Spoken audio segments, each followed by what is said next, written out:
شرداد ونادى دست در دست عزیز حقاق بنا اله حسین علیه السلام.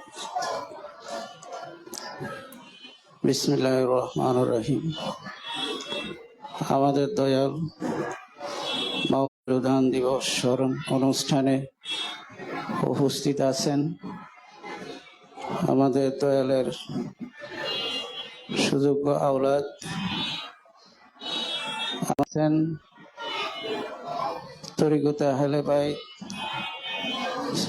সাদরিয়া society, ইমামিয়া, সিস্তিয়া, Nizamia সংঘের বিভিন্ন অঞ্চলের ভাইদের জাহিরি রূপটা হলো ওয়াক্তিয়া নামাজ, মূল সালাদটা হলো দাইমি সালাদ। আর সালাদ করতে গেলে কেবলা প্রয়োজন, কেবলা ছাড়া সালাদ হয় না। জাহিরি কাবা শরীফ আমাদের কেবলা, আমরা নামাজের সময় কাবাকে কেবলা করে আমরা নামাজ আদায় করি, কিন্তু দাইমি সালাত করার জন্য হাকিকি কেবলা লাগে, সেটা হলো মুর্শিদ কেবলা। তাই একটা হলো মসজিদুল হারাম, আর একটা হলো কাবা। কাবা কখনো কেবলা হয় না, কেবলা হয় মসজিদুল হারাম, আবার এটাকে বাইতুল হারামও বলা হয়। আল কোরআনে বলা আছে ইন্না আওয়ালে বাইতে উদিয়া লিন্নাস আল্লাযী বিবাক্কা মুবারাকা ওয়া হুদাল লিল আলামিন। এই জগতে যত গৃহ দেওয়া হয়েছে তার মধ্যে সর্বপ্রথম গৃহ হলো এইটাই, যা বাক্কায় অবস্থিত, বরকতময় বাক্কা, সারা সৃষ্টির জন্য রহমত স্বরূপ। যেমন তরিকার জগতে দুইটা কথা আছে, ফানা পিল্লা বাঁকা পিল্লা। ফানার জগতে যিনি পৌঁছছেন তিনি বাঁকাতে পৌঁছেন, আর বাঁকা শব্দটা হলো বে কাপরে, বে বাঁকা, বে cup, absorbing with power, that is বাঁকা। অর্থাৎ যিনি কাপ শক্তির সহিত আছেন তিনি হলেন বাঁকা। এই বাঁকা হলো একজন কামেল অলি, কামেল মুর্শিদ হলেন এই বাঁকা। এই বাঁকা হলো ভক্তের কেবলা। এই কেবলাকে সার্বক্ষণিকভাবে চোখে চোখে রাখা। আরেক জায়গায় বলা হয়েছে অমিন হাই সুখারাস্তা বওয়াল্লি ওয়াজহাকা শাত্রাল মসজিদুল হারাম। তুমি যেখান থেকে বাইর হইয়া আসো না কেন, তোমার চেহারা মসজিদুল হারামের দিকে নিবিষ্ট করো। আর মসজিদুল হারাম হলেন একজন কামেল মুর্শিদ, যিনি, যার অন্তর দুনিয়া মুক্ত অন্তর, বেদিল, যার দিলে আর দুনিয়া নাই, দুনিয়া হারাম হইয়া গেছে। তেমনি একজন কামেল হইলেন মসজিদুল হারাম এবং ভক্তের কেবলা। এই কেবলাকে সার্বক্ষণিকভাবে যেখান থেকে আপনি বের হয়ে আসেন, অর্থাৎ তার মন যেখানেই যাক, আপনি আপনার কেবলার দিকে এই চেহারাকে নির্দিষ্ট করেন, অর্থাৎ এই মসজিদের দিকে তাকান। তাকাইলে আপনার মধ্যে পরিশুদ্ধতা আসবে, সততা আসবে। কেবলা ও সালাত গ্রন্থে দয়াল লিখছেন একটা মানুষ, একটা ভক্ত ফানা ফিল্লায় যেতে হলে তিনটা সত্য তিনি দিয়েছেন। এক নম্বরে সত্যের সাথে যোগ লাগানো, দুই নম্বরে বলছেন কর্মযোগ, তিন নম্বরে ফানা ফিল্লা। যে লালন সাইজি বলছেন সত্য বলো সুপথে চলো, primary stage of human body. এটা প্রাথমিক অবস্থা, সত্য পথে চলা এবং সত্য বলা। নবী করিম আলাইহিস সালাতু ওয়াস সালামের প্রাথমিক জীবনে নবীকে আল আমিন বলা হতো। সকলে রসুলকে বিশ্বাস করত, তিনি কারো আমানত খেয়ানত করেন না। তেমনি ভাবে একজন সাধকের প্রাইমারি ক্যারেক্টার হলো সত্য বলা এবং সত্য পথে চলা। এটা যদি ঠিক হয়, দ্বিতীয় হলো কর্মযোগ। সালাদবিহীন কর্মই পাপ, সালাদবিহীন কর্মই পাপ। তাইলে সালাতের সহিত যদি আপনি কর্ম করতে পারেন, এটারে বলছে নিষ্কাম কর্ম, এটাকে বলা হয়েছে মোহহীন কর্ম। এই কর্মটা যদি আপনি করতে পারেন সালাতের সহিত, এটা হলো কর্মযোগ। কর্মযোগ যদি ঠিক হয় তাহলে আপনি ফানাফিল্লায় চলে গেলেন। তো এই যোগ সাধনা করার জন্য কেবলা ঠিক করতে হবে। যাদের কেবলা নাই তাদেরকে কেবলা খুঁজে বের করে নিজেকে সারেন্ডার করতে হবে। আল কোরআনে বলা হয়েছে ওয়াসওয়াব ইয়া ইব্রাহিম ইয়া বানি ওয়া ইয়াকুব ইয়া বুনাইয়া ইন্নাল্লাহ আস্তাফা লাকুমুদ্দিন ফালা তামুতুন্না ইল্লা আনতুম মুসলিমুন।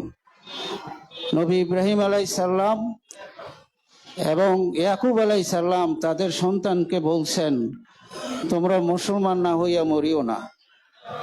আসলাম শব্দ থেকে মুসলিম, আসলাম শব্দের অর্থ হলো সমর্পণ। সমর্পণ হতেই হবে। রহিম করিমের ঘরে জন্ম নিলেন, বাপদাদা মুসলমান, সেই হিসাবে আপনি মুসলমান, এটা কিন্তু কোরআন সাপোর্ট করে না। কারণ নবী রসুলের ঘরে তো মুসলমান হয় না। তারপরেও কেন বললেন তোমরা মুসলমান হইয়া মরিও? তাহলে আত্মসমর্পণ ব্যতীত মুসলমান হওয়া যায় না। এই সমর্পণের জন্য দরকার কেবলা। আমাদের দয়া লিখছেন, কেবলা is a material form of mental attention. Kaaba is one of the many games of life, but it is not aim of life. Aim is return to two. Return home as fresh as ever, either untarnished nor unvarnished. আমাদের কেবলা বলা হয়েছে মানসিক অবস্থানের বলা হয়েছে কেবলা। একটা ভক্ত গুরু ধ্যান করতে করতে নিজে এক সময় কেবলায় পরিণত হন। যখন তার মধ্যে আল্লাহর প্রকাশ হইয়া যায় তখন তিনি মসজিদুল হারামে পরিণত হন এবং তিনিও একজন কেবলা হইয়া যান। আল্লাহ জাগরণ ব্যতীত কেবলা হয় না। যে অন্তরে আল্লাহ জাগরণ হয়েছে সেটাই মূল কেবলা। এই কেবলার নিকট আমাদের সমর্পিত হতে হবে। তো এখানে একটা বলার বিষয় আছে, সেটা হলো কোনো মানুষ একজন মানুষকে সহজে চিনতে পারে না। এই অবস্থায় আল কোরআনে আমাদের দয়ালের কোরআন দর্শন শব্দ সংজ্ঞা আছে ইক্তেদা করা। আর ইক্তেদার বাংলা হলো কিছু না বুঝেই, গুরু কি বা কি না বুঝেই সমর্পিত হওয়া। তারপরে ধীরে ধীরে গুরু গুণ অর্জিত হলে তারপরে শব্দটা বলছে এতায়াত করা। এতায়াত শব্দের অর্থ লেখা হয়েছে জানমাল উৎসর্গ করা, গুরু চরণে জানমাল উৎসর্গ করা, এটা হলো এতায়াত। এতায়াত যদি ঠিক হয় তারপরে হলো তাফাক্কুর। তাফাক্কুরকারী হলো এই ভক্ত নিজের মধ্যে জানার জন্য যাহা জানার ইচ্ছা করেন তা আল্লাহ জানাইয়া দেন তথা গুরু জানাইয়া দেন। এই পর্যায়ের এই স্তরের শিষ্য হলো তাফাক্কুরকারী। এই পর্যায়ে আসলে সে আর অন্যের থেকে শিক্ষা নিতে হয় না, নিজের ভিতর থেকে সেই শিক্ষা অর্জন করতে হয়। আমাকে সময় দেওয়া হয়েছে মাত্র 8 মিনিট।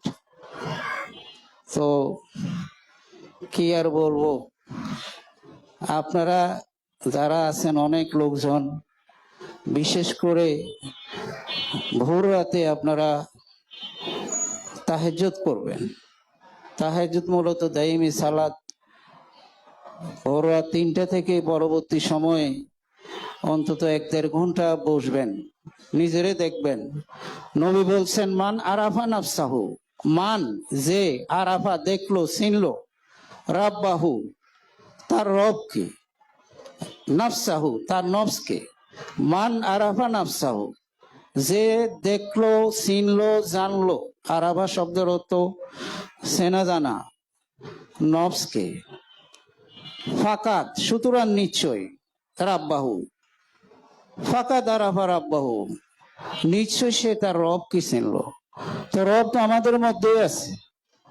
বাইরে খোঁজাখুঁজি তো কিছু নাই, নিজের মধ্যে সব। এজন্য সাধকগণ বলছেন যা আছে বিশ্ব ব্রহ্মাণ্ডে তা আছে দেহমাণ্ডে। এখন আমাদের অধিকাংশ লোক নফসটা কি এটাই জানে না। আমি বহু জায়গায় দেশের যাই, যে নফসটা কি, আপনি যে নফসকে দেখবেন এই নফসটা কি এটাই তো জানেন না। একটা লোক জবাব দিতে পারে না। আমাদের তো নফস বলছেন, কোরআন তো শব্দ সংজ্ঞায় আছে, মানবীয় আমিত্বের সামগ্রিক অভিব্যক্তির নাম নফস। একটু কঠিন। সহজ কথা হলো, আমরা যখন রাগ করি, কামনা বাসনায় পড়ি, লোভে পড়ি, হিংসায় পড়ি, তখন আমার চেহারার মধ্যে যে পরিবর্তন দেখা যায়, এটাই অভিব্যক্তি। এগুলি আমার নফসানিয়া, ষড়রিপু তাড়না, কাম, ক্রোধ, লোভ, মোহ, মদ, মাৎসর্য। এই ষড়রিপু তাড়নার ফলে আমাদের দৈহিক এবং মানসিক যে চেঞ্জিং পরিবর্তন আসে, এটাই নফস। এটাকে দেখতে হয়। এটারে দেখলে রবকে চেনা যাবে। আর রবকে চিনলে তো আপনি হয়ে গেলেন। আবার নফসের প্রকারভেদ আছে, 5 প্রকারের নফস। প্রথম নফসটা হলো নফসে আম্মারা, এটারে বলছে জিন স্বভাবের নফস। আবার কোরআন দর্শন বলছে মানুষের নিম্নমানের অবস্থাটাই জিন। জিন আলাদা জগতের কি না কি সেটা বলে নাই, মানুষের নিম্ন অবস্থাটারও বলা হয়েছে জিন। অদৃশ্য জগতে আমরা যাব না, দৃশ্যমান জগতে আমরা যারা কামনা বাসনার মধ্যে জড়িয়ে থাকি, এটা জিন স্বভাব। এই স্বভাবকে পরিবর্তন করার জন্য একজন ওই কেবলার নিকট আত্মসমর্পণ করলে, তারপর করার পরে ধ্যান সাধনা শুরু করলে, তখন হয় নফসে লাওয়ামা। এটা হলো আমানু নফস, সাধক। সাধক সাধনা করতে করতে যদি সে কামালিয়াত আল্লাহর জাগরণ করতে পারে, সেটারে বলছে মুতমাইন্না। মুতমাইন্না নফস হলো প্রশান্ত নফস, মুমিন। এই মুতমাইন্না নফস এক পর্যায়ে ইলহামের অধিকারী হয়, সেটার নাম হলো মূল হেমার। এই মূল হেমার নফস ইলহামের মাধ্যমেই যাবতীয় কাজকর্ম করে, সংসার করে, খাওয়া দাওয়া করে, চলাফেরা করে, জীবন যাপন করে। সে ঐশ্বরিকভাবে ইলহাম প্রাপ্ত। নবী রসুলের ক্ষেত্রে বলা হয় ওহি, আর ওলি আল্লাহদের ক্ষেত্রে বলা হয় ইলহাম, তথা আল্লাহর বাণী, আল্লাহর কথা। নিজের অন্তরের দিকে মনোযোগ দিলে আল্লাহর কথা শোনা যায়, সেটার নাম ইলহাম। এই ইলহামের মাধ্যমে এক সময় সাধক লা মোকাম বা মোকামে মাহমুদে উত্তীর্ণ হন। সেখানে বলছে নফসে ওহেদ, সে there is no difference between আল্লাহ এন্ড বান্দা। সেখানে আল্লাহর সাথে একাকার হইয়া যায়। এই জায়গায় গেলে আল্লাহর বান্দাকে আলাদা করা যায় না। আর এই মূল ঘরে return to whom express as ever neither অন্টারনাইজড নর আরবানাইজড, এই ঘরটা আসল ঘর। আমাদের মূল ঘর হইল লা মোকাম। এই ঘরে আমাদের ফিরতে হবে, যত জন্ম পরেই হোক আমাদের রিটার্ন করতে হবে আমাদের আদি ঘর, আমাদের আসল ঘর। দুনিয়াতে যে আমরা ঘর বানাইতেছি এগুলি অস্থায়ী। আপনি অনেক টাকা খরচ করে অনেক সুন্দর বাড়ি বানাইলেন, মৃত্যুর সাথে সাথে এই বাড়ি ঘর থাকবে না। আল কোরআন বলতেছে তোমার আসল বাড়ি, যেখানে তুমি বিশ্রাম প্রাপ্ত হবে, যেখানে আর জন্ম না মৃত্যু নাই, সে আসল বাড়িটা হলো লা মোকাম। সকলে ভালো থাকেন, সকলের প্রতি ভক্তি। জয় গুরু।